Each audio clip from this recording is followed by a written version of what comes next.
বিভিন্ন পয়েন্টে দেবে গেছে সড়ক, অনেক অংশ বিলীন হয়ে গেছে পাশের খালে, কোথাও কোথাও ইট সরে গেছে।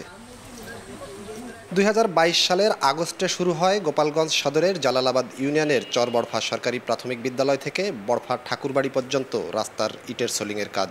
২০২৩ সালের এপ্রিলে শেষ হওয়ার কথা থাকলেও কাজ শেষ হয় ডিসেম্বরে। ৮ মাসের মধ্যেই বৃষ্টিতে ভেঙে পাশের খালে পড়েছে সড়কের বেশিরভাগ ইট, এমনকি প্রায় নিশ্চিহ্ন হয়ে গেছে সড়কের গাইড ওয়ালও। এলাকাবাসীর অভিযোগ, প্রকল্প বাস্তবায়নে অনিয়ম আর নিম্নমানের সামগ্রী ব্যবহারের কারণেই ঘটেছে এমন ঘটনা। বন্ধ হয়ে গেছে যানবাহন চলাচল। রাস্তা তো পুরাই নেমে গেছে, এই এলাকার মানুষের চলাচলের জন্য বিশাল অসুবিধা হচ্ছে। এই জায়গা টাকা পয়সা খাইয়ে গেছে, অফিসাররা কোনো কাজ করে নাই, বালু দেশে ডলন কাজিয়ে ডলে নাই। 3 নম্বর ইটে নিয়ে কাজ করছে, সিমরা একবার বাধা দিয়েছিল, সে বাধা নাই। এই মাস তিনিক আগে কাজটা 3 মাস হয়নি, এখনো কাজটা করে চলে গেছে। এইভাবে এই অবস্থা হয়ে গেছে, যা করছে সব ভাঙ্গে চিঙ্গে গেছে। ঠিক মতো করতো, বেঁধে দিত, 4 সাইডে মাটি দিত, তাহলে এই রাস্তাটা এরকম হইতো না।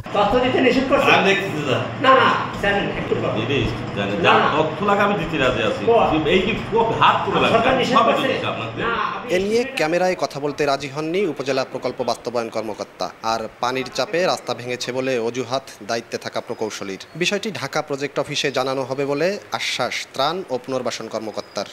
আমাদের মধ্যে আমরা এখন ডিজাইন যখন কাজ করেছে আমরা পাই না, ভেঙে খালের ভিতরে গেল।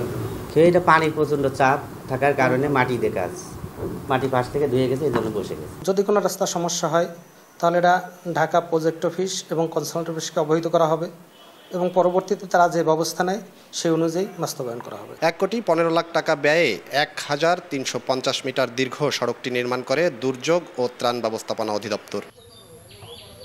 জয়ন্ত শিরালী, সময় সংবাদ, গোপালগঞ্জ।